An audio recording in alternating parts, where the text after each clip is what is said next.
विचार आया, बहुत अच्छी बात है। देखो भगवान के पास इसीलिए जाते ना कि भगवान हमको कुछ देंगे, वैसे कोई नहीं जाता। सब बिना मनोकामना के कोई नहीं जाता भगवान के पास। भगवान के पास जाएंगे तो कुछ ना कुछ मनोकामना लेके जरूर जाते। भगवान ये हमारा काम कर देना। भगवान को रिश्वत देने जाते तो क्या चढ़ाते? नारियल चढ़ाते।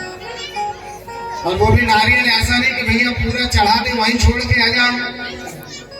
उसकी जो है बूंच निकालेंगे और भगवान जी को ऊपर चढ़ा देंगे और फोड़े, और असली वाला माल और नकली वाला डुब्बू। हाँ, और इतने चतुर। अगर अब देखो जब असली वाला निकला खा लिए, तो जब थोड़े खराब वाला निकल गया तो उसको खाना चाहिए।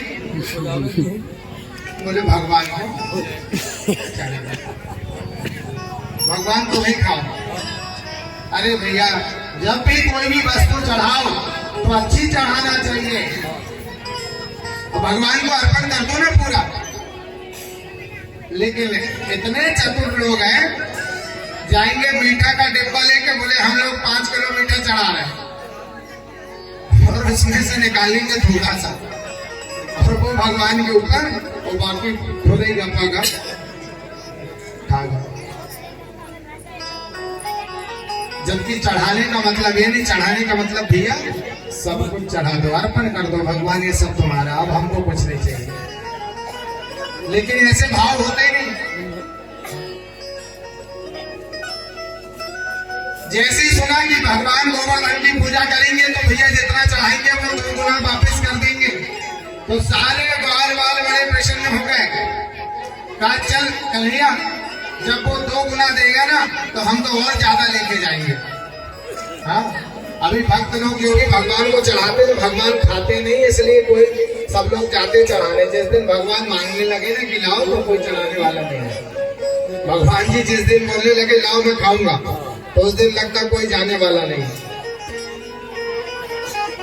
हाँ, भंडारा हो रहा कहीं, अरे देखो फिर लाइन में लगे खाने वाला। जबकि अभी बहुत सारे लोग वृंदावन जाते हैं, यात्रा करते हैं, तो वहां क्या देखते? भंडारा हो रहा है। तो भंडारा हो रहा है तो क्या करते हैं? वहीं पर खड़े हो गए लाइन में और खाना चालू हो गया। देखो भंडारे का प्रसाद भी ग्रहण करने से पहले सोचना चाहिए कि इसको खाएं या ना खाएं, क्योंकि भंडारे का प्रसाद भी हाँ किसने कौन सा पैसा लाकर यहाँ पर भंडारा किया है इसका कोई हाँ, इसलिए भंडारे का प्रसाद खाते हैं ना तो उसके बदले में वहां पर कुछ भी दान करना चाहिए। और नहीं तो भंडारे का प्रसाद मत खाओ। और नहीं तो पुण्य करने वृंदावन में गए, पूरा वृंदावन पैदल घूमा और कोई भंडारा कर रहा तो वहां फ्री के चक्कर में खा गए और पूरा अपना पुण्य उसको प्रदान करके वापस आ गए। अगर वहां खाना ही है, आपके प्रसाद है वो, तो थोड़ा सा ले ले और उसके बदले में वहां कुछ दान पुण्य करे कि भैया हमने 10 रुपए का प्रसाद खाए तो कम से कम 20 रुपए वहां पर देकर जाए। सारे बार बार बड़े प्रसन्न हो गए। चलो भैया गोवर्धन की पूजा करेंगे, बढ़िया गाड़ी बैल में रख लिया, 56 प्रकार के व्यंजन, बहुत सारे व्यंजन, और चल दिए कन्हैया जी सामने सामने, पीछे पीछे सारे ग्वाल गोवर्धन के तलहटी पे गए। गोवर्धन का पूजन प्रारंभ कर दिया। बढ़िया जो है दूध से स्नान कराया, दही से स्नान कराया, तिलक पूजन किया, फूल माला पहनाई, बढ़िया लड्डू पेड़ा इत्यादि सब रख दिया। और भगवान जी जो है सबसे कहते भैया सब लोग हाथ जोड़ लो, भगवान को कहो कि आओ आकर ग्रहण करो। जैसे ही सारे ग्वाल वालों ने निवेदन किया आओ महाराज भोग लगाओ, तो भगवान जी क्या काम करते? एक रूप से तो ग्वाल वालों के सामने खड़े हो गए और दूसरे रूप से गोवर्धन में समाहित हो गए। और क्या काम करते हैं?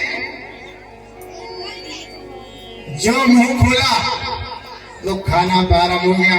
और कैसे खाते हैं कि भैया जो भगवान बना वो खाना चाहिए ना, तो जितने कढ़ाव थे, जितने परात थे, वे भी अंदर जाना चालू हो गए। सारा जितना दाना चढ़ा हुआ था सब अंदर चला गया और उधर से आवाज आ रही और लाओ। सारे ग्वाल वाल कहने लगे हे कन्हैया तेरा ये गोवर्धन कैसा है? जो इंद्र के सिपाही आते थे, दूत आते थे तो वे तो भोजन ही ले जाते थे, ये तेरा गोवर्धन तो पूरे बर्तन ही खा रहा है। अरे बोले भैया लाते जाओ देखो फिर देगा। अब लोग बाग फिर गए अपने घर, फिर घर से जितना बना था बचा हुआ रखा था वो भी लेके आ गए क्योंकि डबल मिलने वाला है। और गोवर्धन भगवान अंदर से ग्रहण कर रहे हैं। देखते ही देखते पूरा खा के बढ़िया जो है यमुना जी का जल पिलाया गया। गोवर्धन भगवान प्रसन्न, सारे देवी देवता का ध्यान करते हुए सारे बढ़िया पूजा पाठ हुई। और अब सारे माल वालों ने कहा कि चलो भैया अब गोवर्धन से कहो कि वापिस करें, है ना। जब गेहूं बोने जाते 4 दाना ले जाके और मंदिर में चढ़ा देते हैं। क्यों चढ़ाते हैं?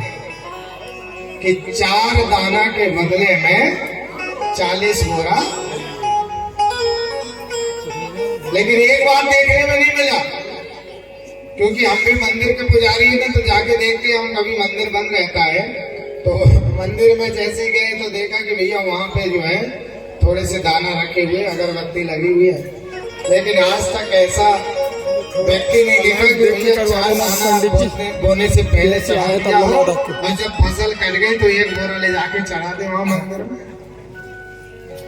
तो ऐसे ही जितने भी ग्वाल वाल है क्या विचार कर रहे हैं? चलो भैया कन्हैया जी अब बोल दो कि गोवर्धन हमारा सब वापस कर दे। तो बोले अरे भैया वापस करेंगे ना, तुम चिंता मत करो, अभी सब अपने अपने घर चलो। बढ़िया जो है गोवर्धन जी की पूजा की गई और गोवर्धन की पूजा करके सभी लोग अपने अपने घर के लिए प्रस्थान किए। और इधर इंद्र ने अपने सभा में बैठकर सभी सभासदों से कहा भैया सब जगह से हमारा कर आ गया है। तो बोले महाराज सब जगह से तो कर आ गया है, लेकिन जो ब्रजमंडल है वहां से कोई कर आया है। क्यों? बोले वहां कोई कृष्ण नाम के ग्वाले थे और उन्होंने गोवर्धन का पूजन करवाया। इंद्र को बड़ा क्रोध आया कि मेरा पूजन नहीं किया गया, जाओ जाकर उस ब्रजमंडल को नष्ट कर दो। वरुण देवता को आदेश दे दिया, वायु देवता को आदेश दे दिया, जाओ जाकर जो है ब्रजमंडल को नष्ट कर दो। क्योंकि इंद्र जानता नहीं है साधारण वाले नहीं है।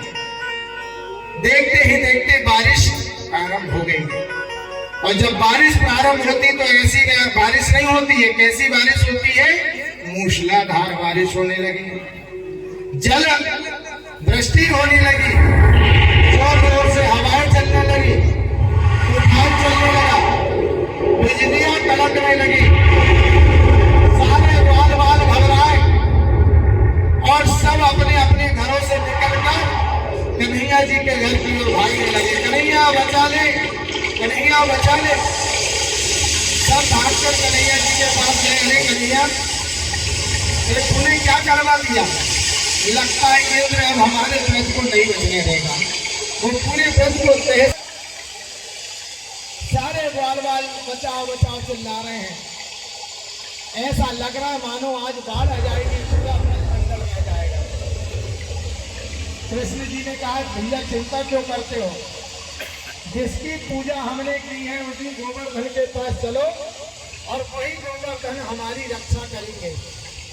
जाओ अपने अपने घर से सामान ले। गोवर्धन के समीप पहुंचे सारे ग्वाल बाल भगवान के पीछे पीछे, और भगवान ने देखते देखते क्या किया तो भगवान ने गोवर्धन पर्वत को उठाना प्रारंभ कर दिया और भगवान ने गोवर्धन पर्वत को अपने हाथों में बाएं हाथ की छोटी सी छिंगली में धारण कर लिया। बोले गिरिराज धरण भगवान की